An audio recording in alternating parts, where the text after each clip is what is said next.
Here's how I made this awesome Coors Light ad using entirely virtual production.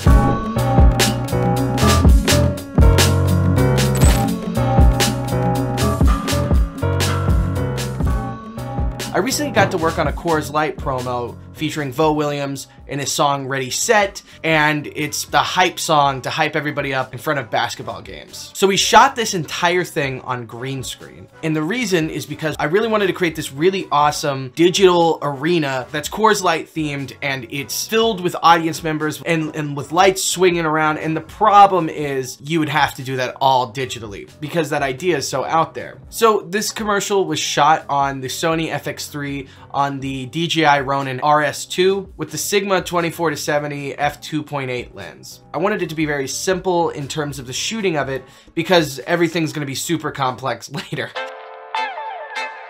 Basically, because it's all pretty much in one location, we just set the lighting up once, which was a top-down lighting, and then 2 lights getting the edge of him, kind of looking like stage lights and such. Then there's a part in it where the court lines kind of glow and like go to the beat of the music, and I thought that was a really cool visual. So what we did was we put a tube light on the ground of the scene, and then we had my buddy Cal, to the beat of the music, trigger a cue whenever the beat happens. Now we could have maybe done it with like DMX or something, but I think with Cal, he nailed it every time. It was by the frame, he nailed the light hit. Either you get a really talented guy just to do the cues, or you can make the computer do it. So we just had him pressing the button to the beat at those moments. Then whenever I added the texture of the court lines to glow, I just animated the emission. It actually looks like the environment is interacting with him, which is just one way to really use the practical elements or lighting cues to really marry the CGI world to the fake world. So after we shot it, it was time to do all the visual effects, which was about 20 VFX shots for a 30-second piece, which every shot's a VFX shot. So I built the CG set in Blender using a quart that I bought online that I heavily changed textures of and all that stuff. I wasn't gonna be wasting time on building something somebody already made and is selling. So I bought it, and then I just made it look like what I wanted. So I added the blue painted wood, the Coors Light logos, then I added the audience, and I just used an add-on that I used. What's it called? I used an add-on for Blender to add the crowd. It's called Procedural Crowds, I believe, and it was actually really helpful and super easy just to set up really simple crowds. But I still modified them all to have glowing wrists, because at concerts sometimes people have like glowing wristbands and stuff, and I wanted those pops of light in the background, and to add like the cool bokeh balls in the background to really add some life that's all wiggling around in the background and really make it look cool and alter the colors and color scheme that I wanted. And I will say that this Blender file was huge, but it was definitely worth it in the end. And we used a cloud render based thing to render all the shots really quickly, and which really did come in handy.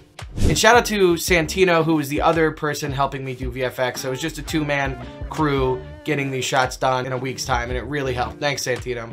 And then there was some shots that we couldn't get. So shots that are extremely wide, because you kind of want to show the whole arena a little bit. So for me, what I did was I just went around and during the shoot just 3D scanned Vo and made him, and just kind of took pictures at all angles and then put it into Polycam, and then it spits out a digital double. I threw it into Mixamo, rigged him, and hand animated him to really match the movement of what he was doing on the last shot into the movement of the beginning of the next shot to really match it. Because the whole thing, I set it up in this giant Blender file where everything works, and I just put them in there and rendered it out, and the lighting looks good and everything. And then we had a finished product that I think looks really good. We're